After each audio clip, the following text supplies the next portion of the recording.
Et par rapport à l'agression dont est victime la République démocratique du Congo dans sa partie est, le président de la République attend de son homologue ougandais une plus grande implication dans la crise. Félix Tshisekedi a envoyé une délégation auprès de Yoweri Kaguta Museveni. Cette délégation, avec à sa tête le ministre d'État en charge des infrastructures, avait pour mission de discuter avec le président ougandais sur les pistes de solutions pour cette crise avec le M23.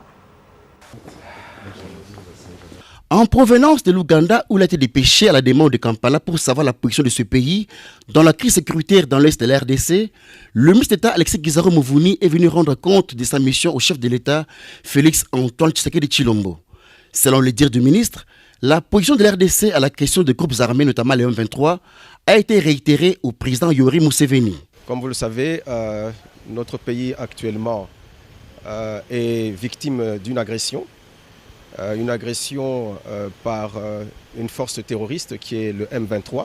C'est dans le cadre de la résolution de cette crise que le président Museveni avait sollicité de la part de son homologue qu'une délégation puisse aller à sa rencontre afin qu'il puisse donner des propositions de sortie de crise. Voilà les raisons qui nous ont amenés à Kampala. Et aujourd'hui, nous sommes venus pour rendre compte au chef de l'État de ces propositions qui ont été formulées par son homologue, le président Museveni. Au cours de cet entretien, nous avons rappelé la position de la République démocratique du Congo dans cette crise. Cette position, nous l'avons rappelée au sommet de Nairobi ainsi qu'au sommet de Luanda. La position de la République démocratique du Congo est liée à deux principes qui sont non négociables pour nous. C'est le principe de l'intangibilité de nos frontières ainsi que de l'intégrité de notre territoire national.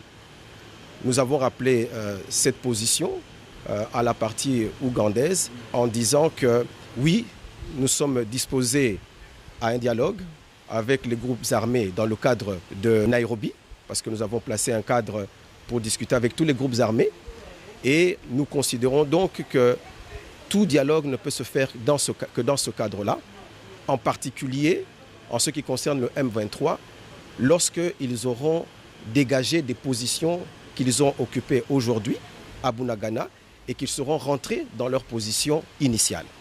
Effectivement, le M23 est soutenu par le Rwanda. La République démocratique du Congo l'a déclaré très clairement.